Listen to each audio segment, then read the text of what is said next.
कि लाहौर के अंदर और कराची में बहुत फ़र्क है। देखिए, लाहौर के अंदर जब काफ लीग की भी हुकूमत थी, तो परवेज़ हलाई की एडमिनिस्ट्रेशन के हवाले से नहीं आती थी शिकायत। वो एक बात पॉलिटिकल लेजिटिमेसी की अपनी जगह रहती है कि आप एक आमिर के अंदर अपनी पॉलिटिकल पार्टी को तोड़ के एक अलग ग्रुप बना के एक हुकूमत चला रहे थे।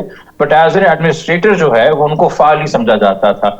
और फिर जब नून लीग की हुकूमत आई, तो उन्होंने भी ऑफ कोर्स एक बड़ा फ़ोकस किया। उस्मान बुज़दार साहब की हुकूमत के हवाले से शिकायत थी।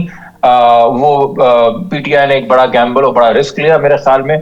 बट फॉर लार्जर और फॉर लेस वहां पे जो है एक बेहतर आपको नजर आता है आउटपुट एडमिनिस्ट्रेटिवली।